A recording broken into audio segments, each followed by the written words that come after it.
Budget से पहले का पाकिस्तान और बजट के बाद का पाकिस्तान, ऐसा लगता है कि पाकिस्तान में कुछ बदलने जा रहा है।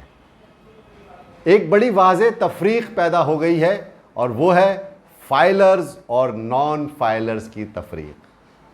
इस बजट 2024-25 को, जो कि 12 जून को औरंगज़ेब साहब पाकिस्तान के फाइनेंस मिनिस्टर ने पेश किया, इसके बारे में भी जानेंगे। और उसके बाद स्टॉक मार्केट का जो ओवरवेलमिंग बिहेवियर था, एक दिन में हिस्टोरिकली 3400 पॉइंट का इजाफा क्यों हुआ, क्यों इतनी एक्साइटमेंट थी, जबकि बजट तो टैक्सेस की भरमार लेकर के आया है। मेरे वीडियो आखिर तक ज़रूर देखिएगा and don't forget to subscribe my channel. अस्सलाम वालेकुम, मैं हूं शकील अनवर कमाल, हाजिर खिदमत हूं आपके सामने पाकिस्तान की मईशत और स्टॉक मार्केट का वीकली राउंड अप लेकर के। पिछला हफ्ता आप जानते ही हैं कि स्टॉक मार्केट बड़ी एक अनसर्टेन सिचुएशन का शिकार रहा बजट से पहले, क्योंकि स्टॉक मार्केट में बड़ी अफवाहें गश्त कर रही थी और अफवाहें ये गर्म थी कि CGT कैपिटल गेन टैक्स में इजाफा किया जाएगा। दूसरी बात यह है कि बजट को लेकर के स्टॉक मार्केट काफ़ी कॉशियस बिहेव कर रही थी और इस बजट से पहले गुज़िश्ता 7-8 सेशन हमने कंटिन्यूअस माइनस कॉलम में मार्केट को देखा। लेकिन बजट जब 12 जून को पेश किया गया तो वो तमाम अफवाहें दम तोड़ गई कि शेयर्स के ऊपर जो कैपिटल गेन हासिल होता है उस पे जो टैक्स की शरह है 15%, उसे बरकरार रखा गया। हाँ, नॉन फाइलर्स के लिए उस शरह में इजाफा कर दिया गया। इस बजट के अंदर क्या ख़ास बात थी? सबसे अहम बात ये कि पाकिस्तान के कौमी बजट में 50% से ज़ायद सूद की अदायगी में रकम चली जाएगी। फिर जो बचेगा वही PSDP में जाएगा, डिफेंस में जाएगा, मुलाजमीन की तनख्वाहें, पेंशन्स में जाएगा और जो कुछ बच सकेगा वो सेहत और तालीम और इंफ्रास्ट्रक्चर डेवलपमेंट पे जाएगा। जैसा कि आप जानते हैं कि पाकिस्तान कर्ज़ों के बोझ तले दबा है और $100 अरब से ज़ायद पाकिस्तान के ऊपर कर्ज़ों का बोझ बढ़ चुका है। लिहाजा उस कर्ज़ों की अदायगी के साथ साथ उसके सूद की अदायगी पाकिस्तान के बजट का 50% से ज़ायद हिस्सा खा जाती है।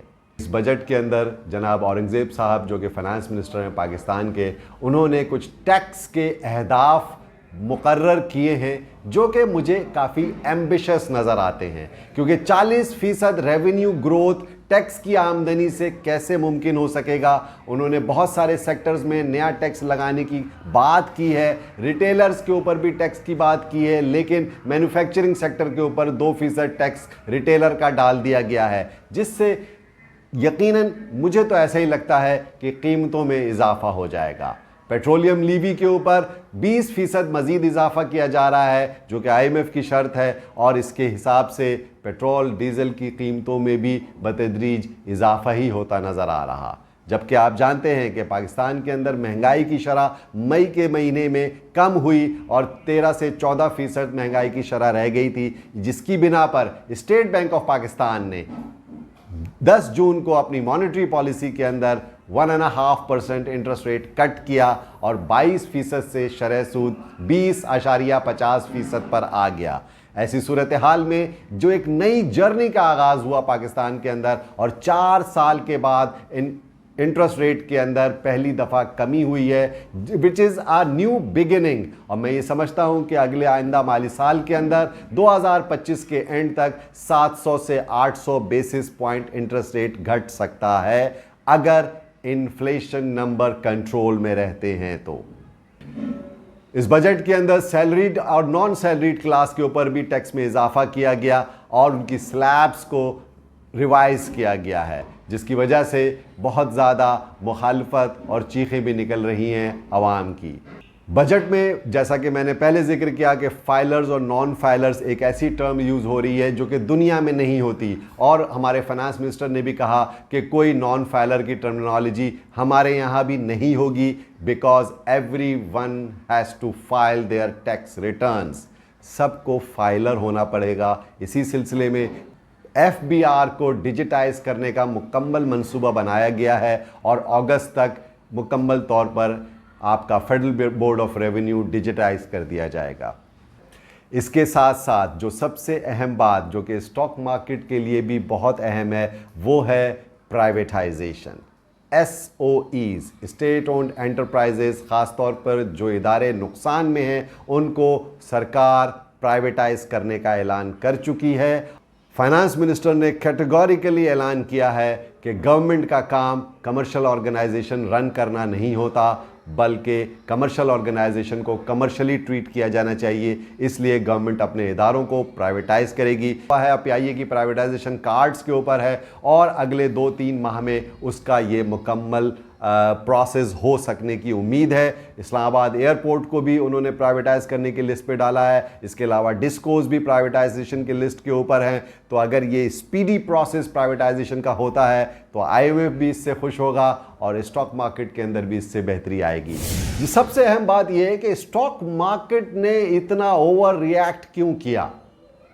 हम बेहतर थे, हम बाज़ार अच्छी समझते थे, हम मार्केट के अंदर बुलिश थे और हम पहले से कॉल दे रहे थे कि मार्केट के अंदर अपनी पोजीशंस को होल्ड कीजिए और आप in the longer run, in the medium to longer run आप एक अच्छा प्रॉफिट गेन कर सकेंगे। लेकिन 13 जून को मार्केट गैप ओपनिंग हुई और कंटिन्यूअस बढ़ती चली गई।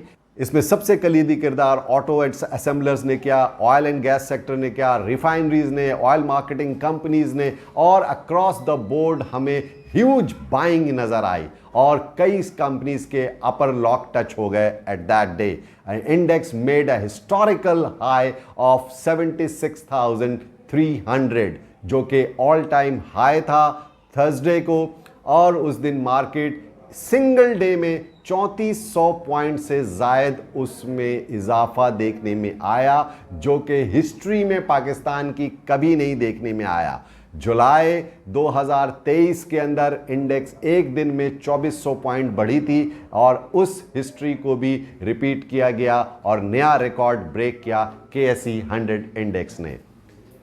ये हिस्टोरिकल डे था स्टॉक मार्केट के लिए। बेहतरीन वॉल्यूम थे मार्केट में, बहुत एंथुजियाज्म था, बहुत जुबिलेंट था बाजार के अंदर। लेकिन फ्राइडे को क्लोजिंग थी, लॉन्ग वीकेंड आ रहा है, ईद उल अजहा की छुट्टियां आ रही हैं, इसकी बिना पर स्टॉक मार्केट के अंदर थोड़ा प्रॉफिट टेकिंग का भी रुझान नज़र में आया और आज मार्केट ने अपना नया हाई 77,200 का ब्रेक किया और क्लोजिंग पे मार्केट 76,800 के अराउंड क्लोज हुई है, which is a very significant sign. Market बहुत बुलिश मोमेंटम के अंदर है, इसमें कोई शक नहीं है, क्योंकि ईद उल अजहा की छुट्टियां हैं, इसकी वजह से कुछ प्रॉफिट टेकिंग देखने में आई और वॉल्यूम्स भी थोड़े सबड्यूट कर गए। इसके अलावा टैक्सेशन पॉलिसीज के हवाले से जैसे जैसे बजट की परतें खुलेंगी इन्वेस्टर्स का ध्यान भी चेंज होगा। So stay tuned with us and don't forget to subscribe my channel. आप सबका बहुत बहुत शुक्रिया।